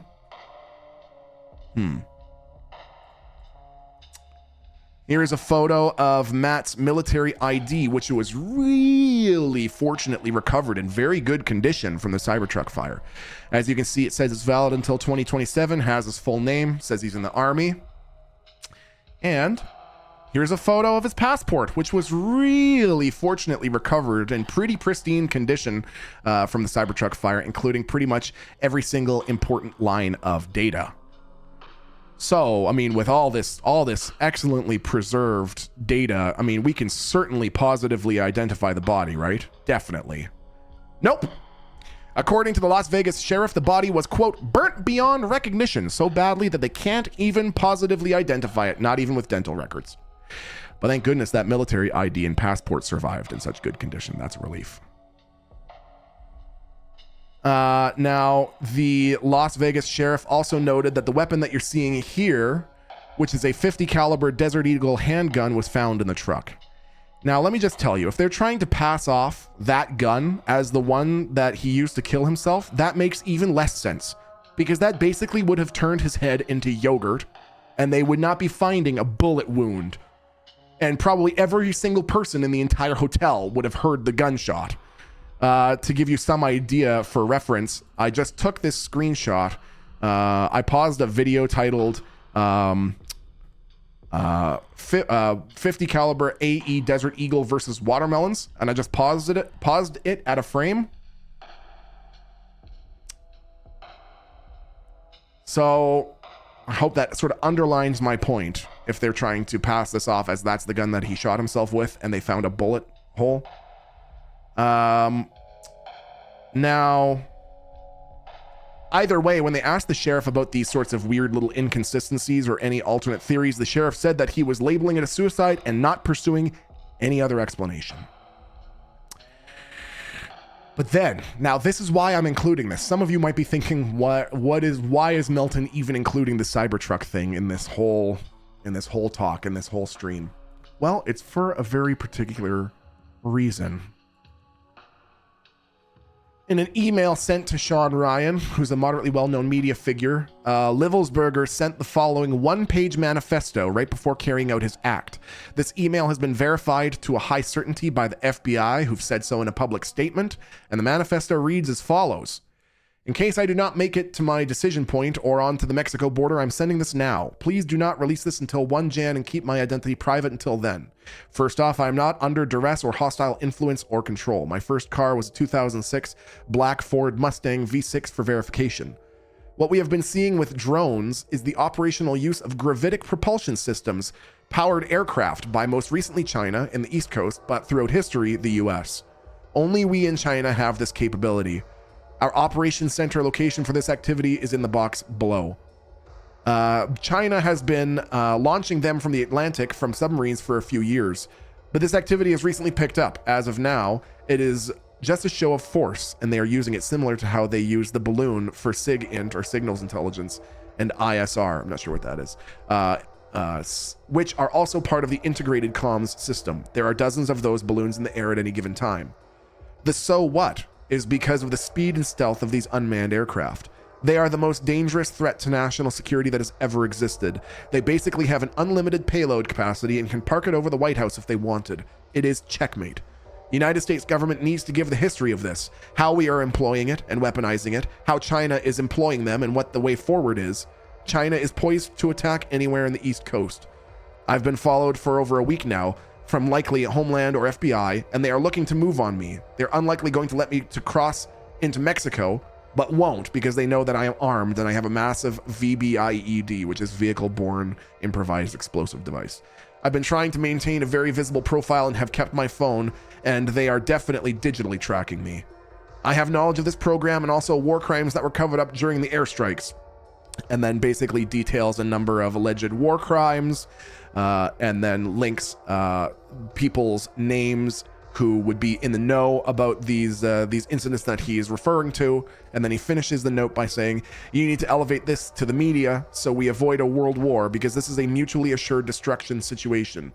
For vetting, my LinkedIn is Matt Berg or Matthew Livelsberger, an active duty 18Z out of 110. My profile is public. I have an active top special secret clearance." Maybe that's not that stands for it. "I have a TSSCI with UAP USAP access." So once again, the guy who was in the Cybertruck that exploded in front of the Trump Hotel sent a manifesto to the media stating that these drones that we've been seeing are Chinese gravitic propulsion drones using technology that eclipses anything else that like the public is aware of.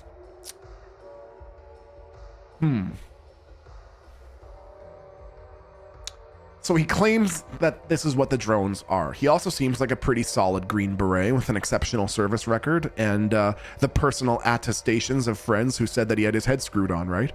So what does that mean?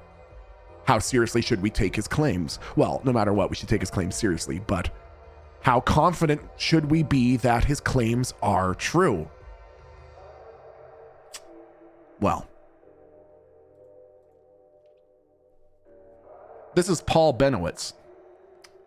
Paul Benowitz was a UFO investigator who was taking photos of strange lights and recording strange radio communications from the things that he saw flying over Kirtland Air Force Base in the 1970s. By the mid-1970s, cattle mutilations had become really commonly associated with UFOs. And on April 20th, 1979, U.S. Attorney R.E. Thompson and U.S. Senator Harrison Schmitt held a public meeting about cattle mutilations. The meeting was attended by about 80 people in total. One attendee was Paul Benowitz. It's thought that the government likely identified him at this meeting. There's a man named Richard Doty. He's been in a number of recent UFO documentaries. If you watch any of the ones by Michael Mazzaliano or James Fox, he's in quite a few of them. Richard Doty. He was dispatched by the OUS DIS. That's the Office for the Undersecretary of Defense and Intelligence and Security, or Office of the to enact disinformation against Benowitz. He was dispatched by the OUS DIS to enact disinformation against Benowitz. Now, I'm going to put an asterisk on the following point because it's going to show you just how muddy the waters get. Okay, so the alleged story of why this all happened the way that it did is that Benowitz was actually filming really highly advanced US aircraft, really secret projects. And the Defense Department was concerned about the security of whatever footage or photos he may have and wanted Doty to intentionally lead him away from the truth being these are really advanced US drones. They wanted Benowitz to be led away from the truth by Doty encouraging him that he was actually taking photos and videos of alien spacecraft, and now he was going to be read into the UFO program. And after this, Benowitz basically went down the spiral of really wacky UFO stuff. He really went off the deep end. He met up with a woman named Myrna Hansen, who claimed that she was abducted by aliens and given an implant. She claimed that she knew the location of a secret alien compound called Dulce Base underneath a mountain. They hired a hypnotist to help free her from the influence of alien beams, which they held a session in the family car in the garage with tinfoil over the windows so the beams couldn't get through, and some really wacky stuff. It ended up driving him literally out of his mind. There are accounts of him sitting in mall food courts, just chain smoking cigarettes in nervous exhaustion, walking around his own house, armed with a handgun and a hunting rifle. And at the end of this entire episode, he believed that his own wife was in control of the extraterrestrials, and he barricaded himself into one of the rooms of his house with his sandbags. And his family had to have him brought into a care facility until he could, and then that's it. Really, if you look at the page for Paul Benowitz, we basically know what happened up until he was driven totally bananas, and then we don't know anything that happened after that up until when he died in 2003. The impression that I get is that his family just said no more. You're not doing anything UFO related, and we're not talking to anyone UFO related. So The crazy thing is that many years after the fact, Richard Doty admitted that he and William Moore and later John Lear had entered Benowitz's room on numerous occasions, removed boxes of documents and photographs and film reels, including rearranging his belongings and furniture in such a way that he'd be led to believe that the home invasion had been done by hostile aliens. Here on the Wikipedia page, it says William Moore claimed that he tried to push Benowitz into a mental breakdown by feeding him false information about aliens. This was corroborated by a declassified CIA document that claims Moore and another officer of the Air Force Office of Special Investigations, Richard Doty, are responsible for a disinformation campaign against Benowitz. In 1990, Benowitz's story was featured. Howard Bloom publicized that the government had sent undercover agents to befriend and mislead Benowitz using counterfeit documents. Now, here's the thing that I think is... Remember when I was telling you that there's some weird stuff about Wikipedia? Here's one of the things that I want to show you, but why I think this is weird. If you look at the page for Paul Benowitz, it's basically, you know, they do an okay job of saying, yeah, here's his basic story. And he said that he was having these experiences and who knows, he sounds kind of crazy. I don't know. And then at the very bottom of the article, literally the last thing it says on the entire page above the references in a single sentence, former special agent for the U.S. Air Force Office of Special Investigations, Richard C. Doty, claimed that in the 1980s, he was tasked with hoaxing documents and feeding false information to UFO researchers, including Benowitz. Like they make the whole thing like, dude, yeah, this guy just sort of kind of started going off the deep end and, oh, it's crazy. I mean, who knows why he did something kind of like that? That's kind of wild, man. Dude, he sounded a little unbalanced. And then at the very end of the article, they say, oh, by the way, Doty did admit in the 1980s that he was tasked with hoaxing documents and feeding false information to UFO researchers, including Benowitz. Okay, references, end of the article. Anyways. So what are they fighting so hard to protect at a place like Kirtland Air Force Base anyways? Well, this is one of the things that I don't actually want to talk too much about, and I will simply encourage you to do this research on your own. We don't even need to venture into the realm of completely unacknowledged special access programs funded by a black budget to get an idea of the spooky kind of stuff that they're working with. This is one of the areas where, again, I just don't really want to talk about it in too much detail, but for anyone interested, I encourage you to head to the Wikipedia pages for Shiva Star and Marauder, which is magnetically accelerated ring to achieve ultra high directed energy and radiation. I recommend you do some of that reading on your own if you're wondering about the sorts of things that go on there. Shiva Star and Marauder. So remember that part when I said that part of their hesitation in shooting down these drones might be the effect on civilian airspace? Well, who the hell knows what happens to the surrounding airspace if you fire a magnetically accelerated toroid ring to achieve ultra high direct energy radiation against a drone. Reading through those Wikipedia pages though made me feel like probably nothing good would happen if you fired something like that at a drone. So why did I specify this asterisk? Remember the asterisk earlier that I made about this is the story according to Richard Doty? Well, because so much of the story of the why did we do it to Benowitz comes from Richard Doty, who himself is an admitted and very successful counterintelligence specialist, specializing in conspiracy and manipulation. So what do we believe? That he was lying to Benowitz then? Or is he lying to us now? Or both, or neither? Who's being disinformed? Was Paul being disinformed? Are we being disinformed? How can we be sure? Who knows? I don't know. I don't have an answer. I have no idea. Okay. So, what could this be at the end of the day? Chinese anti-gravitic drones?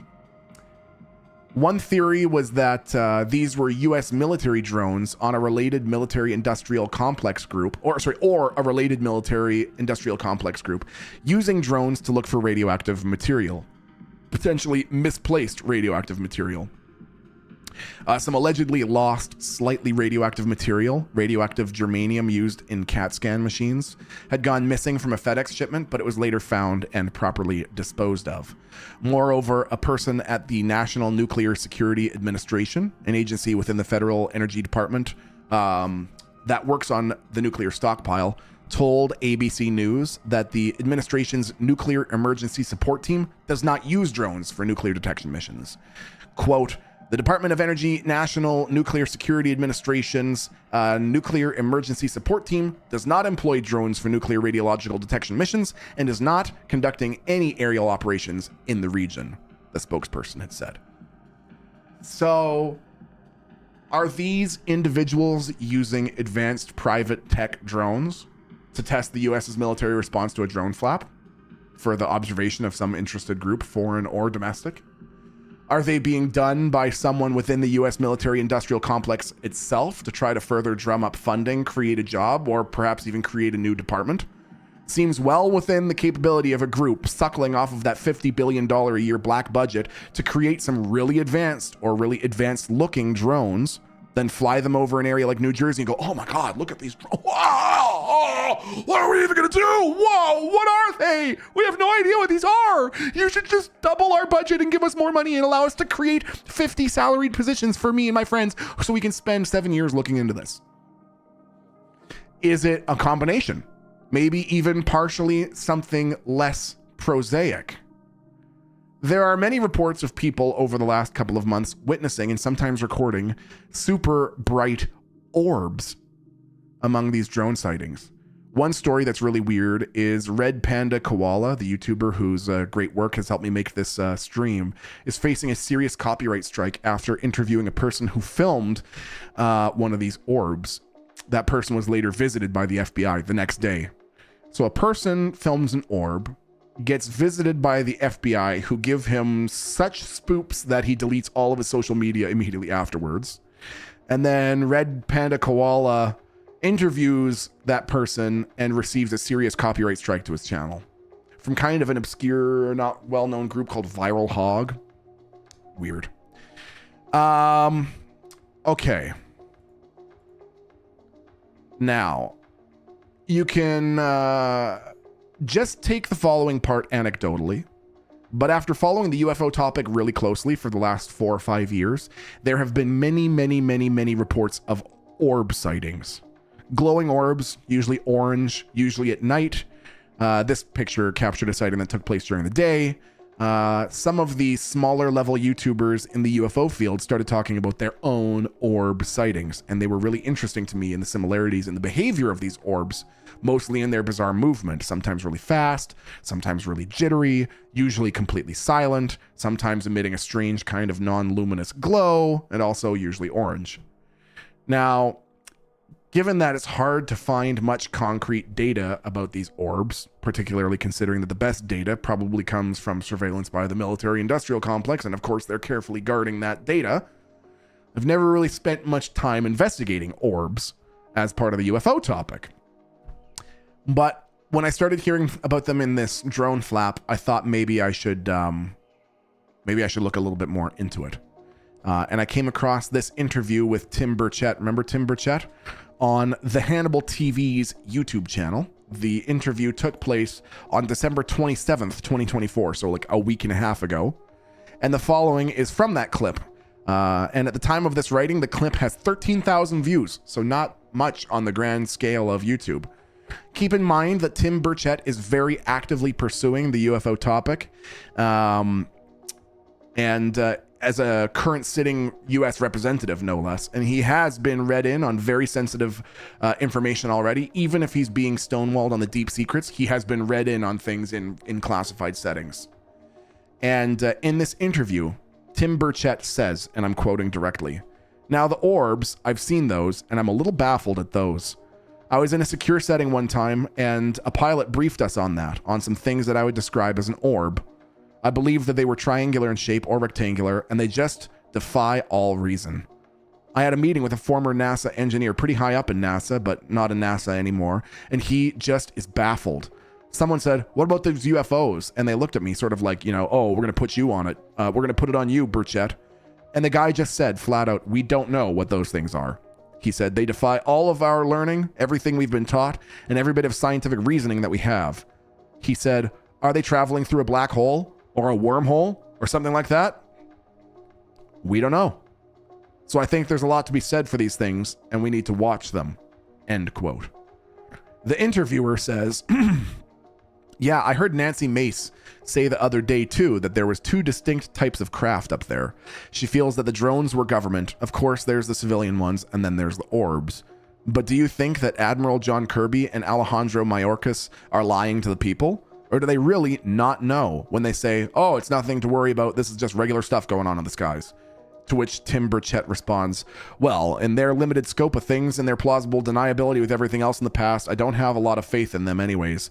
I don't know if they're lying or if they're just ignorant and stupid.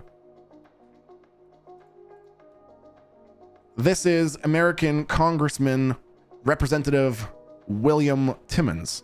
He was asked for his opinion on the recent briefings about the drone situation, and his answer was as follows, and I'm quoting directly. I do think that the government is trying to assess whether it's China or non-human. I mean, that's kind of a hell of a statement to start it off with.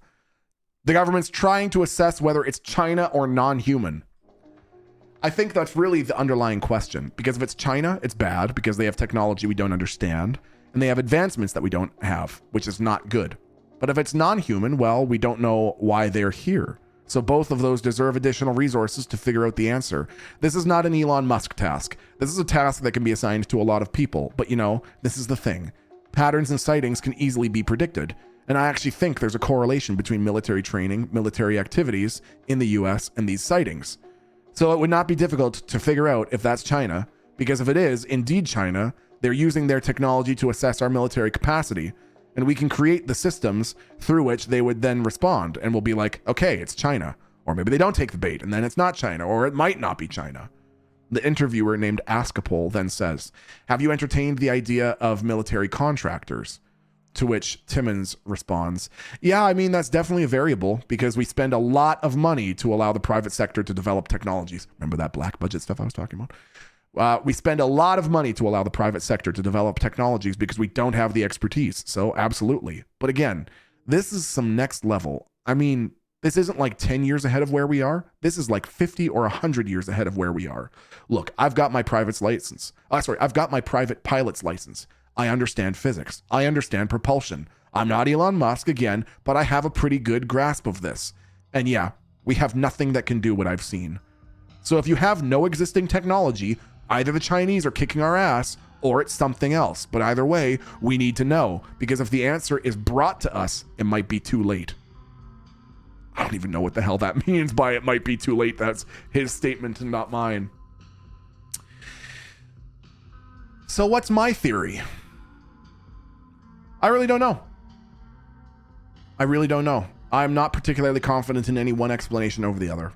I would say that I'm pretty confident that it's at least partially man-made drones based on sighting descriptions, light pattern indicators, fitting with the FAA regulations, flight characteristics. Keep in mind the 5 observables: instantaneous acceleration, breaking the sound barrier with no signatures, transmedium travel, active cloaking, stuff like that.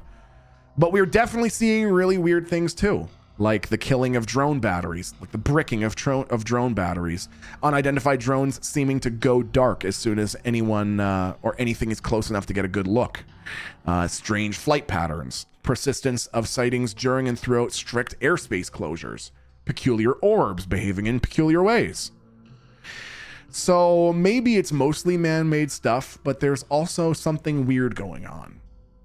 Something that, like Nancy Mace said, is still truly unexplained. Strange shapes, strange lights, strange objects behaving in strange ways, and then known military or private assets trying to investigate these weird things.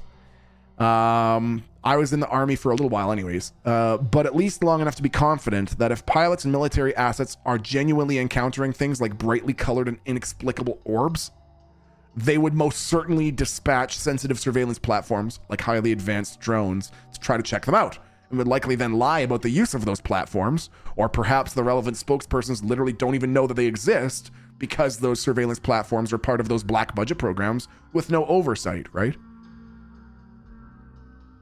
So,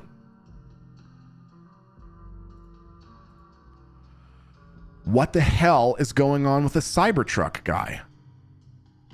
I can honestly say I don't know. I don't know how to make heads or tails of that. I know one thing for sure: trauma, and particularly the kind of trauma that you get in the army, and particularly the kind of trauma that you can get in combat, has the potential to really fuck with your ability to discern reality.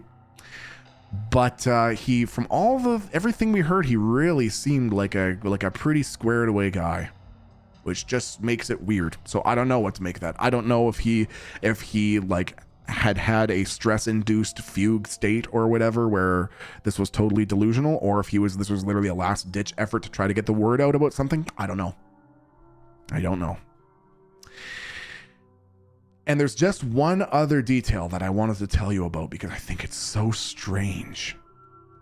So I'm not going to go into too much detail about this because it's awful, but another soldier from the same base also rented an electric vehicle from the same rental company on the same day and used that truck to commit an atrocity in New Orleans, killing multiple people and taking place within hours of the Cybertruck explosion. Now, I don't want to go down any kind of rabbit holes about that whole thing because it's just a horrific nightmare and that's outside the scope of this video. But the detail that I thought was interesting was that both the Cybertruck guy and the New Orleans guy came from the same base. Sounds like they might have actually been on the same tour at the same time in Afghanistan in 2009. And when it came to these recent incidents, both men rented electric trucks and both used the same rental company on the same day. And the only other detail that I thought was worth sharing is how fucking weird it was how the media handled the immediate aftermath of the New Orleans incident. You see this photo here? This is a yoga pants wearing New York Post reporter walking through the perpetrator's fucking door something like 12 hours after this New Orleans thing had happened. This guy died in a shootout with the police at like lunchtime, and she's walking through his door, which has been hit off the hinges by whatever agency's raiding his house. It's so surreal. It's really weird to watch. It feels like an episode of Black Mirror. She's just strolling around this guy's house, pointing at receipts and containers. It just feels so inappropriate. Like maybe it's not an active crime scene anymore or not part of an active investigation, but it seems like it was recent enough that the guy's coffee would still be warm if he'd left it on the counter. And this reporter's just walking around the house in yoga pants, just making casual observations. Oh, there's a bunch of chemicals over there. Oh, look at this receipt over here. Oh, the fridge looks stocked. So strange. So, after all of that, take some time to contemplate. How and why does the military-industrial complex think the way that it does? Why would the Air Force say, we don't know what this is? Why would the FBI say, we don't know what this is? Normally, I have some kind of answer for you, like, oh, I think they'd say that for these reasons. This time, I'm not sure. In 2023, the defense budget was $820 billion, or about 13.3% of the total federal budget, which means that more than 1 in every $10 of the American budget goes to defense. My line historically has always been something like, can you imagine how badly they don't want to tell you that they don't know what something is? Like, hey, we're the military-industrial complex and we know we get paid almost $1 trillion a year, but also we can't identify drones flying above New Jersey. I genuinely thought that they would never admit something like that out of a fear of a public demand to reduce the defense budget, right? Wouldn't you think that? If you knew that we were spending if you knew we were spending $1 trillion on the military and they couldn't identify SUV-sized drones flying above New Jersey, wouldn't you be like, maybe we should reevaluate that budget? So I thought that they would never admit that. Seems like that would make sense, and therefore a line of consequences that they would want to adamantly avoid, doesn't it? But doesn't seem to be the case anymore. What does that mean? $1 trillion budget can't identify SUV-sized drones flying above sensitive nuclear infrastructure. Or they can indeed identify them, and they are intentionally misinforming the public and playing stupid. Don't both of those options seem a little concerning? Or at the very least, don't they make you go, At the end of the day, the most valuable thing that you can possibly do is to keep an open mind. Stay awake about all this, stay curious, and be very careful about taking at face value the statement made by anyone from the government who just seeks to dismiss, denigrate, or downplay the UFO flap. I'm not trying to convince you that the drones or UAPs or UFOs or whatever you want to call them are definitely this or definitely that. In fact, hopefully I've shown that I have no such conviction. I actually have no idea what they are. But I'm weary about anything the government says and curious about what comes next. And that concludes UFO stream number 2.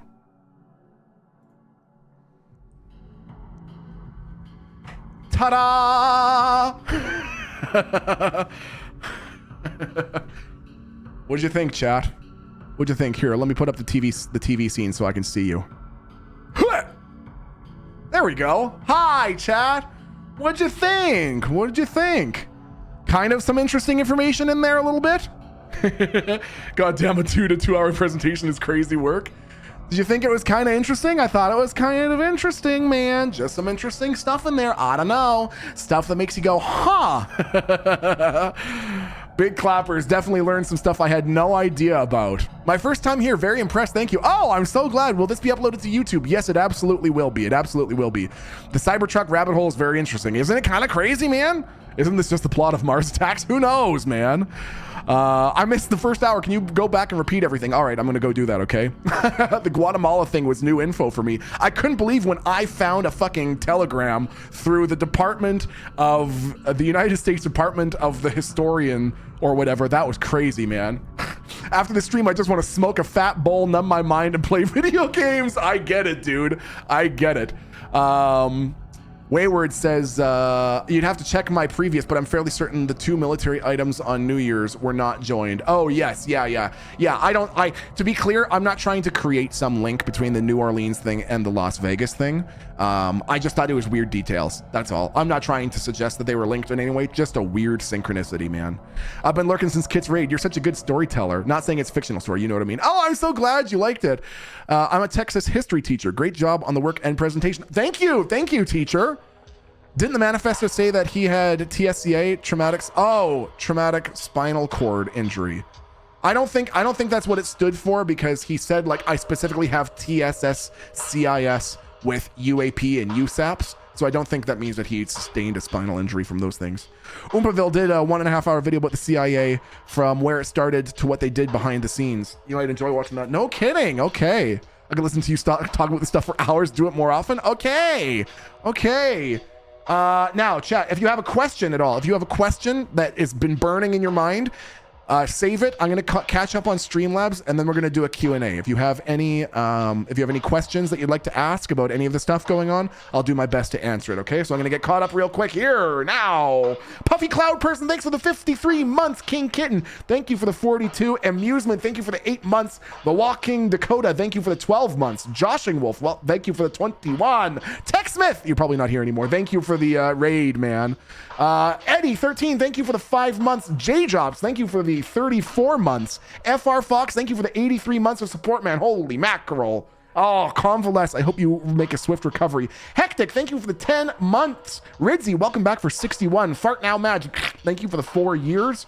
Reject Gamers, thanks for the 43. Potato Bugs, thank you for the 50, my friend. Zomcow, thanks for the 34 months. Kit Bogalo, man, came in with a massive raid. Kit, I love you. I'm sure you're not here anymore. I know you're also a parent, probably going off and doing crazy family stuff, but I hope you're doing well, my friend.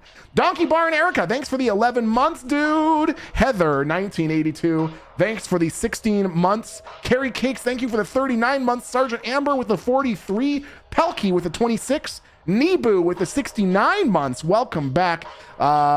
Luke Devo, thank you for the 6-month resub. Welcome back, dude. Xena, thanks for the 100 bits. Beware the Bear, thank you for the 100 bits. Averon, thank you for the 300 bits. There's also a Senate bill for drones. The previous law expired December 20th. Very interesting, Averon. Thank you for the bits, my friend. Felor, thank you for the 57 months, dude. That was an amazing presentation. Oh, thank you, my friend. Morielia, thank you for that prime sub, my friend. Debs, thank you for the 22 months.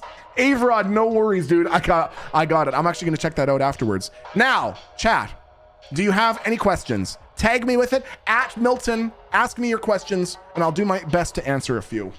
What do you think? What are your thoughts about it? If you have any questions, comments, criticisms, feedback, when is part 3? Dude, who knows? We'll do a part 3 soon. Do you think the orbs... So what I think... So what is my personal thing? So once again, I'm not really leaning any particular way. I could find out information that would make me go, oh yeah, okay, then it's definitely this, or oh yeah, it's definitely that, or whatever. Like there could be data that I would come across that would sway me, but it would not surprise me if it's at least partially man-made drones, and then maybe there is something like orbs. Who knows what the fuck they are, or what they're doing, or where they come from. And these are just really sensitive military resources that we're seeing, trying to figure out what these orbs are. I wouldn't be surprised by that, especially after the statements by Burchett. Okay. Do you think the orbs could be the Orb Defense Network by Patrick Jackson? The topic brought up on Red Panda's interview a few months ago. I'm going to have to look more into that whine for days because I actually don't really know, to be QH. What could China's intentions be? Just like a modern space race kind of thing? Yeah, just more sizing up. More like, oh, we have the ability. Maybe we can observe the US and there's nothing they can do about it. And then they try to do that. That could be one of their intentions. Another intention could be that they're trying to map out the LiDAR or surface information around sensitive nuclear infrastructure. That's also possible. Just give me 1 second here, chat. Okay. A lot of this is spoopy. Do you remain optimistic for the future? A lot of these possible scenarios seem very grim. Yes, I am actually incredibly optimistic. I really am. I don't really know why, but I just have a feeling that, I think we're seeing the death throes of late stage capitalism, and that over the next couple of decades, we're going to see people just fed up with the old system and shifting towards something new. I don't know what that looks like, but yeah, I'm not worried about this. I find the drone thing interesting, but I don't find it particularly concerning. Where do babies come from? Have you not been paying attention? They come from Kirtland Air Force Base. It's a wag the tail situation. The government is using it to push the bill into law. Yeah, that could be too. You have a velvety voice. Do you do bedtime stories? I can do bedtime stories. I live in Utah, and Skinwalker Ranch is a very odd subject here. Have you ever researched that? Not enough, but I definitely want to look into it. Project Paperclip and Project Bluebeam. Oh yeah, another couple of weird ones, man. Does Canada have UAP stuff too, or why does it seem to only be in the US? Lots of other countries have UAP, UFO stuff, but many other countries just make it public. In Canada, our UFO thing, including sightings that are unexplained, are just put in a publicly accessible record where it says, here's the sighting, here's the really weird stuff. Don't know what it was. Okay, good luck. Same with France. France makes their UFO files public, or at least, I'm sure they have ones that they're keeping secret, but they keep most of them public. So the reason that it only seems to be in the US is because the US is so silly about how secretive they are. Would you write my 16-page paper about the war on drugs due this week? Oh my God, dude, let's do it. I'll do it. No problem. How old were you when you entered the military? I was 18 the first time, and then I left, and then I came back when I got to do the thing that I actually wanted to do, and I was 24. Is it wrong for someone to immediately discredit Nancy Mace's comments due to the controversies she has had as a representative? I would caution you against that. That's called an ad hominem attack, and it means that you are making your judgments based, your criticisms go to the person and not to the statement.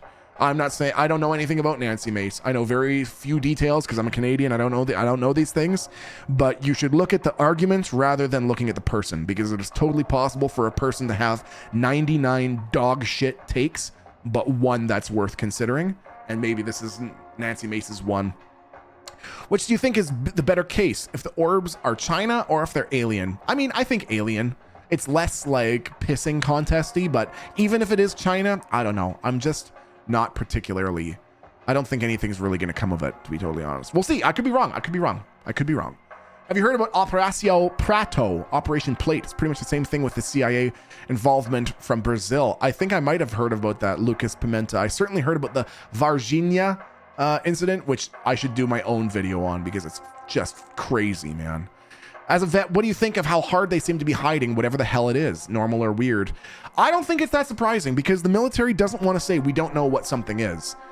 They want to either tell you what it is or deny that they are looking into it, but they don't want to say we don't know what this is. That's just number one thing the military doesn't want to do. In your opinion, what do you think the government gains from hiding the information? If it is something from outer space, do you think they hide the information to prevent mass panic? I mean, I think that's probably the generic excuse. The generic excuse is we can't, the public will go crazy if we tell them that their aliens are here. I don't necessarily think that's true. But I think that's probably what they thought in the 40s. They probably instituted this program of silence because they were worried that talking about UFOs would strike the war nerve and stoke war hysteria. And I think now we're just seeing momentum. No one wants to be the one to rip the cork off this and say, sorry, the government's been lying to you for 80 years. They're just sort of hoping that someone else will do it. That's what I honestly think. What is the American news saying about the Cybertruck guy's email? There's some talk that he was active on Signal and that 2 days before the incident, his Signal information changed. So now there's a conspiracy about, was this email actually sent from him? Had someone else gained his Signal ID and was sending stuff from his phone? I don't know. I need to see some more information about that. Okay, do you think if there are alien drones, they are more likely to be from the sea or from space? I definitely think the sea, especially if they've got transmedium travel down pat. Why not hang out 12,000 feet beneath the surface of the water? You know, no one's gonna find you down there. Interesting. Yunwi says, not a question, but I thought you might find this neat. My uncle worked and lived at Area 51. He worked on the aircraft, and that is all he will tell us. Interesting. Is it a LARP? I don't know. I saw a pair of orbs before in my early teens. They slowly moved toward each other over about 5 miles or so. They met each other, circled each other a few times, and then they slingshot into space. Thinking back on it, the slingshot thing was probably a wormhole. Dude, that kind of faster than speed of sound travel, who freaking knows, man? Who freaking knows? Do you ever get spooked when you dive into these things that you'll be targeted? I try to be pretty careful. Especially when I start hearing about other content creators getting DMCA'd for what seem to be pretty innocuous things, and hearing about people that are posting orb videos getting visited. Yeah, I'm a little cautious. I'm a little careful. I'm not super big into, I don't expect that as a Canadian citizen that the fucking FBI would knock on my door tomorrow and be like, you're talking too much about UFOs, Bobs. Keep it down. But I don't want to push too hard. I'm more interested in doing the broad strokes than getting myself in fucking trouble. That's for sure. So sightings in the Midwest, West Coast, East Coast, and South. Come in Canada, some in Alaska, and all within the same few weeks. Are we saying that this is all intelligence sniffing? I don't know. I saw the Phoenix Lights firsthand as a kid. Big black triangles that blocked out the stars. Was there ever anything declassified about that event to your knowledge?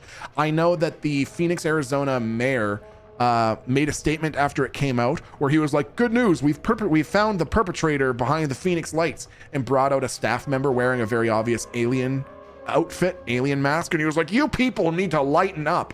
And so the whole thing was just dismissed. But the mayor later, like a couple of years later, said, I shouldn't have done that. I wish I hadn't done that. I had seen them myself. I had seen these Phoenix Lights myself, and I don't think that they were like easily excused, but it was too late. The fucking damage had been done. Military industrial complex was like, yeah, buddy, dismiss that shit. Okay, Vintage Gaze says, would you be willing to compile a to-read list of docs and wiki pages for those of us who would be interested in further reading? Yeah, definitely. I would absolutely work on something like that. The Craft, have you heard of the Galactic Federation of Light? Apparently remote viewers have summits inside the room with this Galactic Federation of Light by way of remote viewing, and have discussions about the eligibility of the human race to become a galactic race. I think remote viewing absolutely has some really interesting data behind it. Really compelling data. Fucking remote viewers sitting in the living room of the Galactic Federation of Light and talking about human eligibility. That's tough soup to swallow, man. Okay, let's see here. If you met an alien, what would your first question be? I would just look at the alien and say, borp a spin. Have you heard the theory on a sea base launching the drones? Long read, but I can link you the article. I have heard. I would not be surprised. If there's a submersible vehicle that's launching these. Okay. Do you have any books or material on underwater UAPs? Well, Luis Elizondo, the one who is in charge of ATIP, when asked about what book he thought summarized the phenomenon the best according to his analysis, he said a book called Chains of the Sea. And without spoiling it for you, because I don't really know anything about it, my understanding of this book is that it's basically about humans see really compelling UFO sightings, as UFOs are coming down towards the oceans, and they don't know what the hell it is. And then I see really compelling sightings as UFOs are leaving the oceans. And the result, what they eventually figure out is that it's a super advanced intelligence coming down to hang out and talk to another super advanced intelligence. They don't give a shit about humans. They care about us the same way that people in the skyscrapers of New York City care about an anthill beside the city. They don't care. They don't care that humans are here. They're just using us like a stopping point. They're just using the oceans like a stopping point to talk to each other. So that one might be kind of interesting. I haven't read it, but I've heard good things. Do you know about Project Stargate and the Gateway tapes? I do. Very interesting information about those.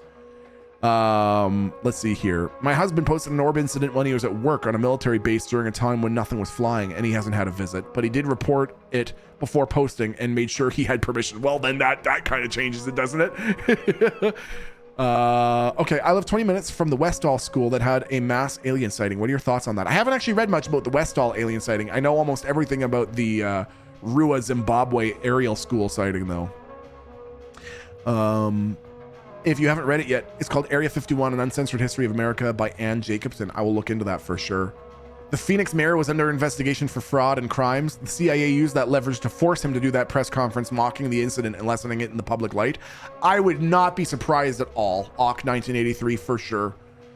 Okay, did you see the video of the LV truck guy moving in his car?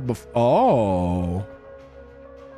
No, I didn't see that chunky ass clapper. That's interesting. Do you have your list of references for this? I don't have a list of references. You'd probably have to go back into the stream and Google it. How much do you think keeping information secret about aliens and UFO sites is due to religious reasons, such as Christianity not believing there's other life out there than us? Christo, that's a great question. And Luis Elizondo has personally said that part of the reason he left the Advanced Aerospace Threat Identification Program was because of all of the bureaucratic bullshit and red tape that was in the way of him getting important information to the chairperson for the Defense Department. And he said that part of that tape, part of the difficulty in getting the information around was because there were very strongly religious people within the administration that were not interested in pursuing what they interpreted as a demonic presence.